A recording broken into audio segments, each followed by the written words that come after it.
Good morning to all of you. आज हम लोग त्रिकोणमिति के अभ्यास प्रश्नों को शुरू करने वाले हैं। तो सबसे पहले हम लोग देख रहे हैं, यहाँ पर एक प्रश्न दिया गया है। एक समकोण त्रिभुज ABC में कोण B 90 अंश तथा भुजा AB 12 सेंटीमीटर और BC 5 सेंटीमीटर है, तो कोण C के लिए सभी त्रिकोणमितीय फलनों के अनुपातों का मान ज्ञात करो।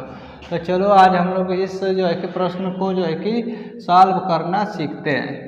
तो सबसे पहले हम लोग लिखेंगे हल, और जो प्रश्न में दिया गया है वह पढ़कर हमें करना है। तो सबसे पहले दिया गया है एक समकोण त्रिभुज। तो सबसे पहले हमें क्या बना लेना है कि एक समकोण त्रिभुज,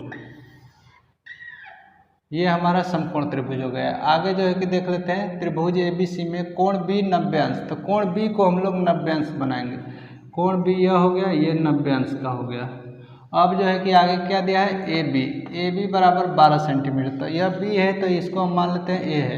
तो AB 12 सेंटीमीटर लिख देते हैं। आगे दिया है BC, तो यहाँ B दे दिया है, तो इसको मान लेते हैं C। तो यह BC 5 सेंटीमीटर का हो गया। आगे कह रहा है तो कोण C के लिए सभी त्रिकोणमितीय फलनों के अनुपातों का मान ज्ञात करो। कोण C यह कोण हो गया। तो कोण C के लिए कोण के सामने की भुजा क्या होती है, लंब होती है। तो लंब हो जाएगा हमारा AB।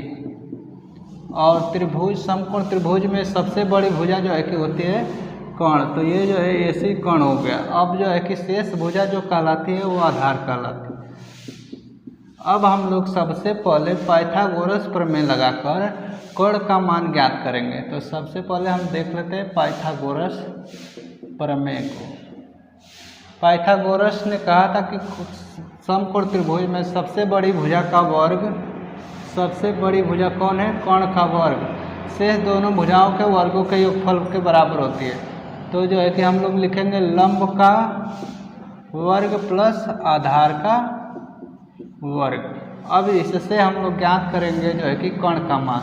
तो कर्ण का स्क्वायर बराबर लिखेंगे, लंब का मान यहाँ पर 12 सेंटीमीटर है, तो 12 का स्क्वायर प्लस कि आधार का मान 5 सेंटीमीटर है, तो 5 का स्क्वायर। अब लिखेंगे कर्ण का स्क्वायर बराबर हो जाएगा हमारा 12 का 144, 5 का हो जाएगा 25। इस तरह से इसको जोड़ लेंगे तो कर्ण का वर्ग बराबर आ जाएगा हमारा 169। कर्ण बराबर हो जाएगा, यह 13 का वर्ग है तो 13 आ जाएगा, कर्ण बराबर 13। अब क्या हमें ज्ञात करना है, त्रिकोणमितीय फलनों के सभी अनुपातों का मान।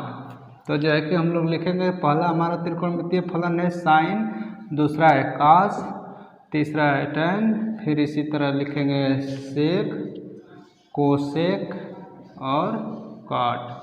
इन सभी कि त्रिकोणमितीय फलनों का मान कोण C के रूप में ज्ञात करना है। कोण C लिख दे रहे हैं हम सबके साथ।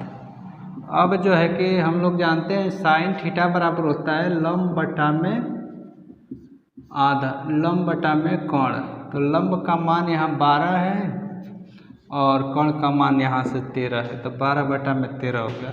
कॉस C का मान हम लोग ज्ञात करेंगे, तो आधार बटा में होता है कर्ण। तो आधार का मान 5 है और कर्ण का मान 13, तो 5 बटा 13 कॉस C का मान आ गया। उसी तरह टैन C का मान अगर ज्ञात करना है, तो टैन का होता है लंब बटा में आधार। तो हमारा लंब का मान यहाँ है 12 और आधार का मान है 5, तो 12 बटा में 5 टैन C का मान आ गया। सेक का देख लेते हैं, तो सेक C का कि हो जाएगा हमारा कि कर्ण बटा में आधार होता है।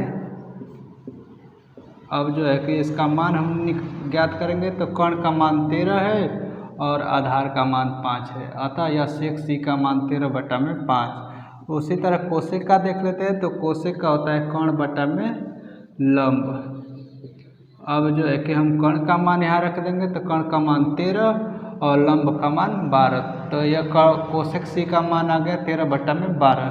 अब काट C का देख लेते हैं, तो काट का होता है आधार बटा में लंब। अब इस पर कि आधार का मान रखेंगे हम लोग, कि क्या है, आधार का 5 और कि लंब का मान है 12, अतः कि कॉट C का मान आ गया 5 बटा 12। इस तरह से हम त्रिकोणमितीय फलनों के सभी अनुपातों का मान आसानी से ज्ञात कर लिए।